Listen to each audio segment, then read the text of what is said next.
ಹಳ್ಳಿ ಹುಡುಗಿ ಕುಮಾರಿ big boss ಬಂದಾಗಿಂದ ಒಂದು ತುಂಬ ಒಳ್ಳೆಯ ಹೆಸರನ್ನು ಸಂಪಾದನೆಯನ್ನು ಮಾಡಿರುವಂಥದ್ದು. ಇವರು ಬಿಗ್ ಬಾಸ್ ಬರೋಕ್ಕಿಂತ ಮುಂಚೆ ಇವರ ಇನ್ಸ್ಟಾಗ್ರಾಮ್ ಖಾತೆಯಲ್ಲಿ 79,000 ಒಂದು ಫಾಲೋವರ್ಸ್ ಏನಿದ್ರು, ಈಗ 2.5 ಲಕ್ಷದ ಹತ್ತತ್ರ ಇವರ ಫಾಲೋವರ್ಸ್ ಏನಿದ್ದಾರೆ ಹೈಕ್ ಆಗ್ತಾ ಇದೆ. ದಿನೇ ದಿನೇ ನೋಡ್ತಾ ಇದ್ದಂತೆ ಕೂಡ ಹೌದು. ಆದರೆ ಇದ್ದಕ್ಕಿದ್ದಂತೆ ಇಷ್ಟೊಂದು ಕ್ರೇಜ್ ಉಂಟಾಗಿದೆ, ಆಡಿಯನ್ಸ್ನ ಫೇವ್ರೇಟ್ ಆಗಿದ್ದಾರೆ. ಎಲ್ಲೆಲ್ಲೂ ಸಹ ಕುಮಾರಿಯವರಿಗೆ ವೋಟ್ ಮಾಡುವಂತಹ ಪ್ರಕ್ರಿಯೆಗಳು ಆರಂಭ ಆಗ್ತಾ ಇದೆ.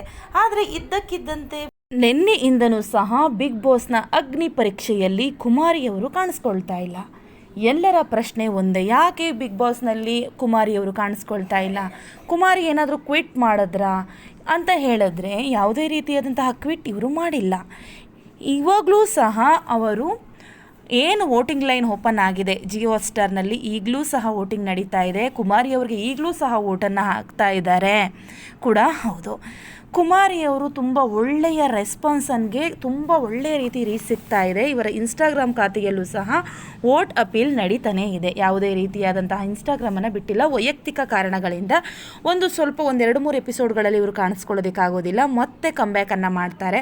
ನೀವು ಆದಷ್ಟು ಬೇಗ ಕುಮಾರಿಯವರನ್ನು ಬಿಗ್ ಬಾಸ್ ಅಗ್ನಿ ಪರೀಕ್ಷೆಯಲ್ಲಿ ನೋಡ್ತೀರಾ. ನೀವು ಸಹ ಕುಮಾರಿಯವರ ಫ್ಯಾನ್ ಆಗಿದ್ದರೆ ಈ ಕೂಡಲೇ ವಿಡಿಯೋವನ್ನು ಸಬ್ಸ್ಕ್ರೈಬ್ ಮಾಡಿ, ಹಾಗೆ ನಮ್ಮ ಚಾನಲ್ಗೆ ಒಂದು ಲೈಕನ್ನು ಕೊಟ್ಟು ಹೋಗಿ ಅಂತ ಹೇಳ್ತಾ ವಿಡಿಯೋವನ್ನು ಅಲ್ಲಿಗೆ ಮುಗಿಸೋಣ. Thank you for watching.